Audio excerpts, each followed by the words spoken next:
My people, welcome back to African Tales by Favorite.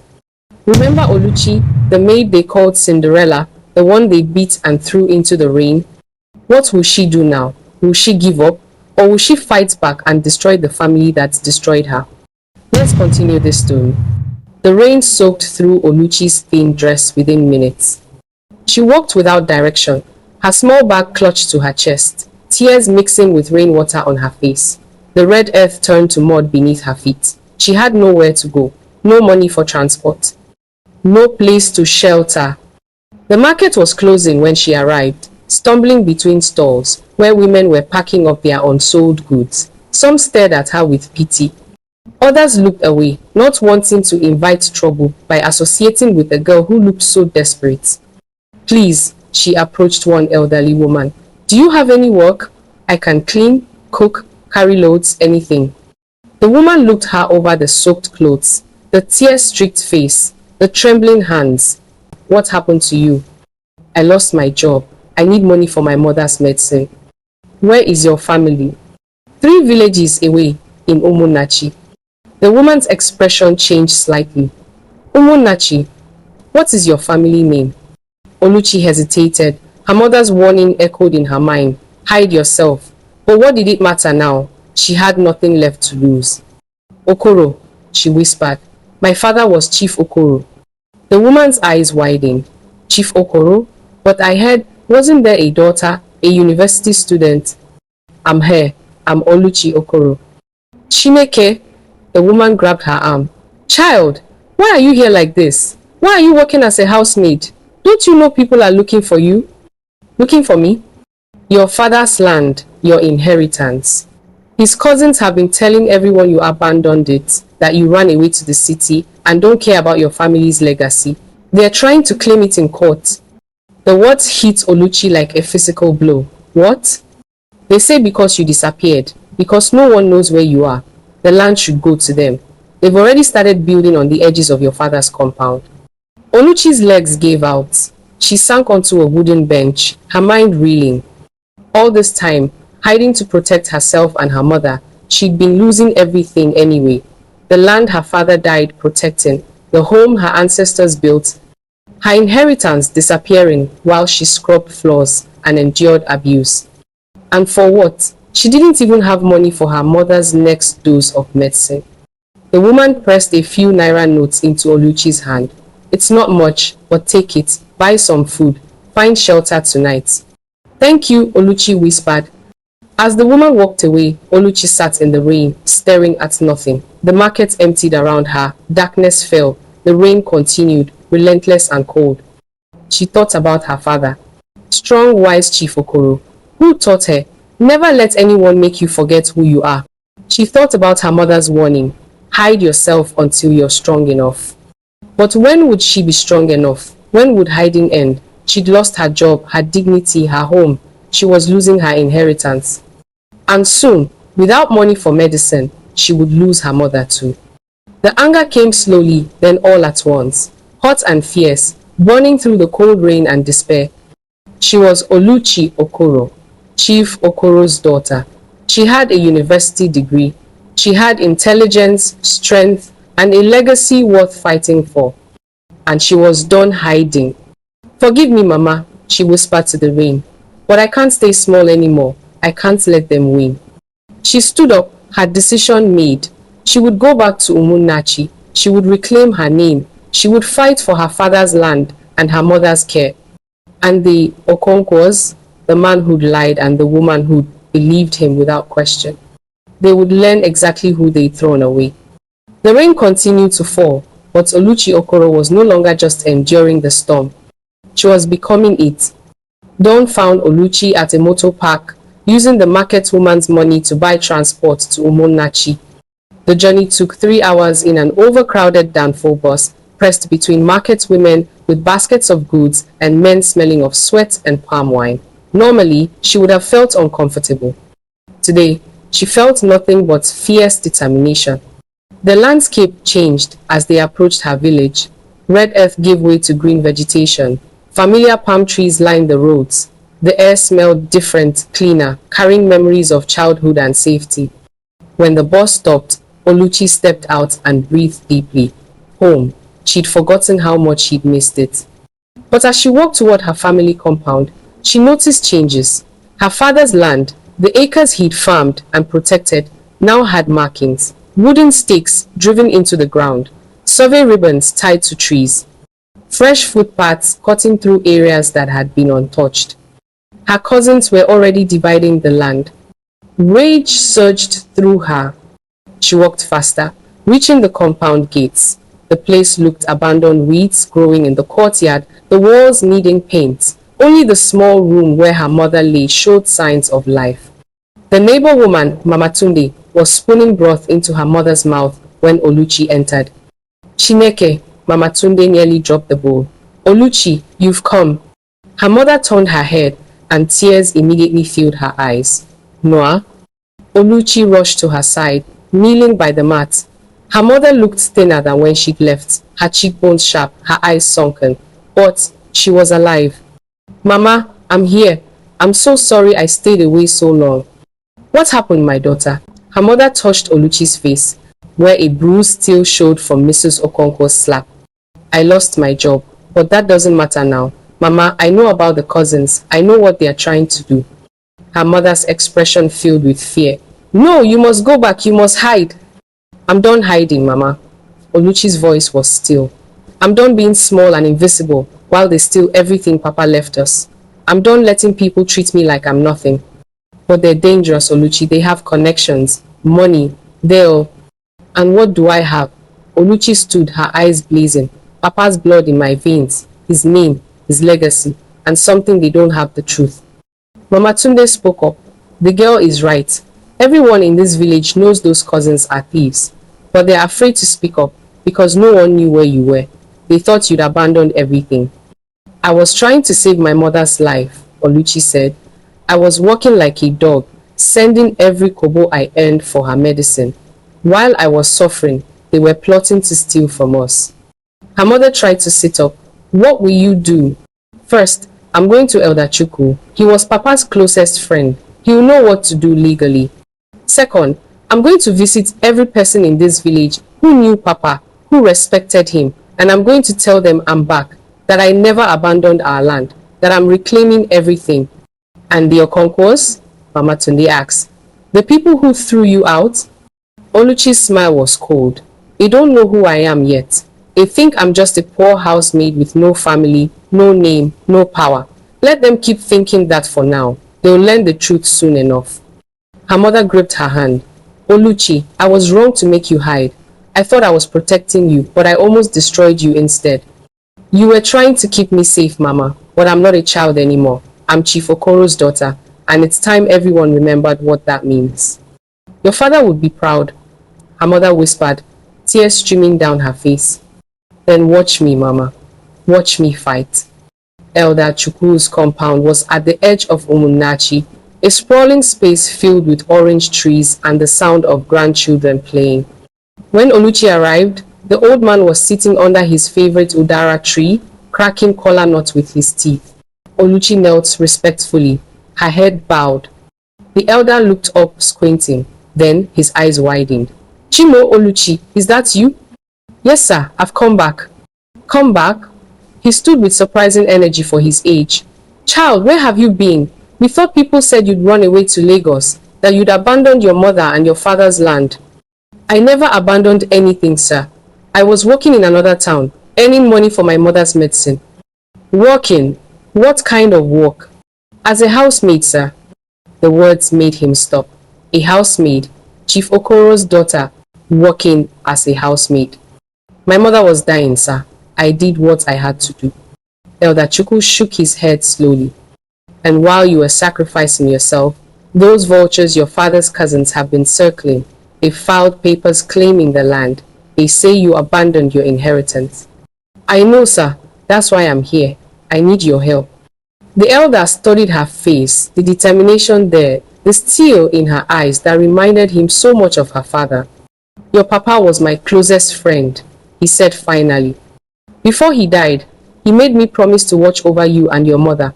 I've failed in that duty, but I won't fail again.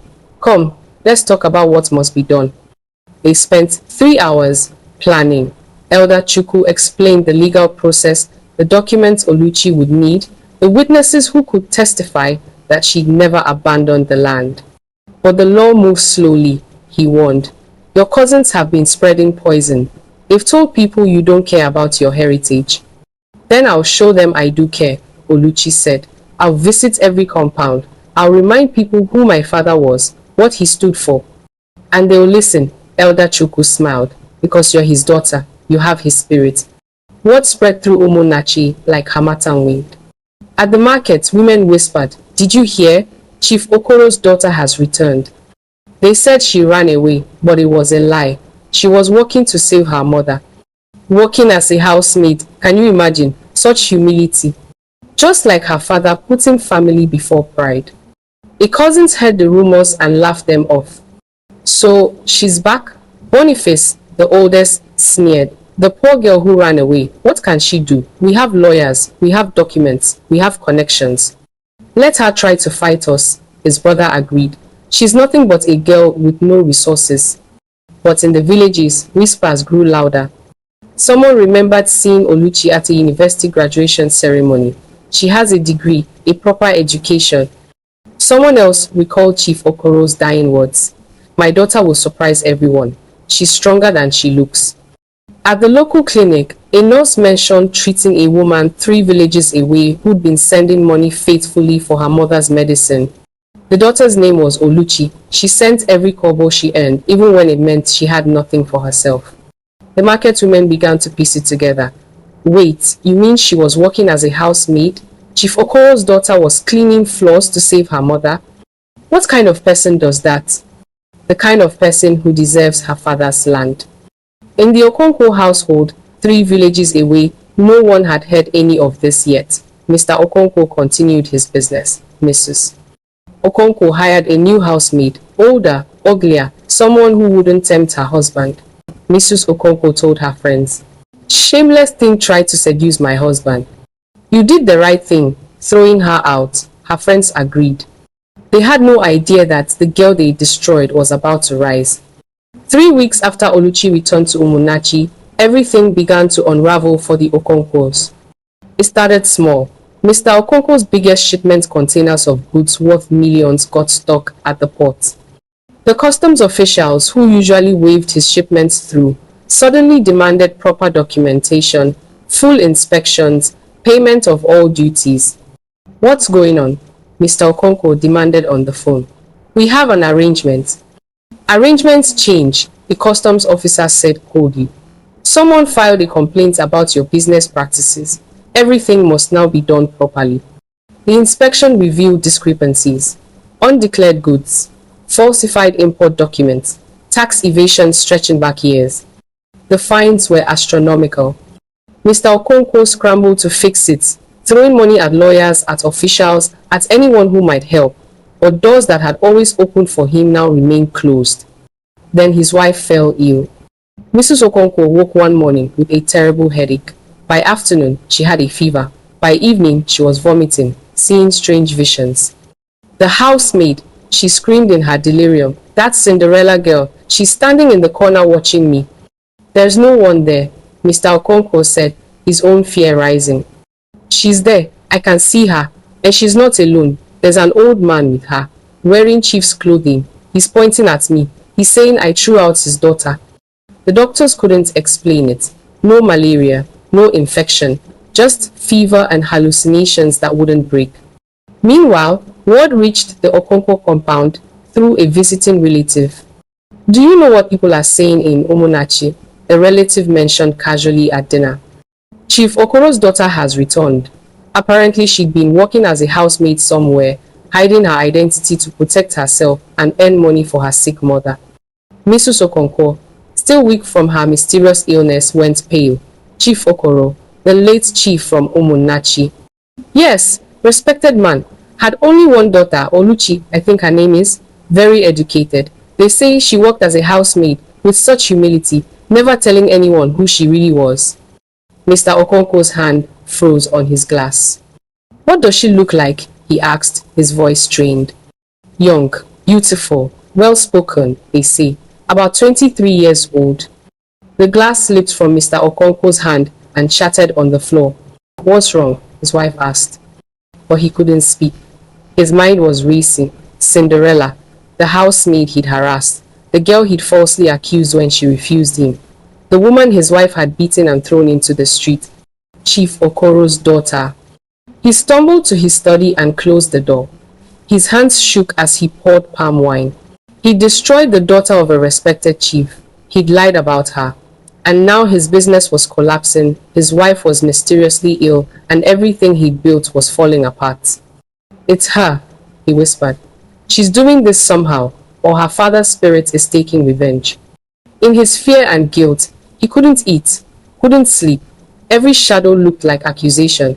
Every sound made him jump. His wife recovered enough to demand answers. "That housemaid we had, Cinderella, where did she say she was from?" "She never said," Mr. Okonkwo admitted. "Her age, her education. Didn't you find it strange that she spoke so well?" "I thought," he stopped. He couldn't tell his wife what he'd really thought, what he tried to do. But Mrs. Okonkwo was remembering the girl's dignity, her refined speech, the way she'd sworn on her mother's life that she was innocent. "What if we made a mistake?" she whispered. "It's too late now," her husband said bitterly. And he was right. 2 months later, the court ruled in Oluchi's favor. The land belonged to her, all of it. Her father's cousins were ordered to remove their markers, pay damages, and issue a public apology. Standing in the courthouse, wearing a proper dress and her father's pendant around her neck, Oluchi felt her father's spirit smiling. Elder Chukwu embraced her. "Your papa will be so proud, Nawa." "I wish he could see this," Oluchi said. "He sees it. Trust me, he sees everything." The victory brought more than land. The village embraced her fully. Women brought gifts to her compound. Men offered to help rebuild. Her mother, strengthened by proper medicine and the joy of seeing her daughter triumph, was recovering slowly. "You did it, Oluchi," her mother said one evening. "You fought and you won." "We both fought, Mama. Your strength kept me going." Meanwhile, 3 villages away, the Okonkwo household was crumbling. Mr. Okonkwo's business never recovered. The fines bankrupted him. The compound that had seemed so grand now felt like a prison. He sold assets to pay debts. The big cars disappeared. The housemaids left when he could no longer pay them. Mrs. Okonkwo learned the full truth from neighbors who'd heard the story spreading. "Your husband lied," a visiting friend finally told her. That Cinderella girl was Chief Okoro's daughter. She was working honestly to save her dying mother, and your husband harassed her. When she refused him, he lied and said she seduced him. Mrs. Okonkwo confronted her husband. The fight that followed shook the compound walls. "You destroyed an innocent girl, a chief's daughter. You lied to me. I thought I didn't know. You didn't care. You wanted her, and when you couldn't have her, you destroyed her life, and you made me your weapon." The marriage fractured beyond repair. Mrs. Okonkwo moved to her sister's house, refusing to live with a man who'd made her complicit in such injustice. Mr. Okonkwo lived alone now, haunted by what he'd done. Every night, he saw Oluchi's face the day she begged for her job, sworn her innocence, and been thrown out anyway. The village that once respected him now whispered about his disgrace. The man who destroyed Chief Okoro's daughter, the man who'd lied and been exposed by karma itself. One afternoon, a letter arrived. Oluchi had written to Mrs. Okonkwo. "I forgive you," the letter said.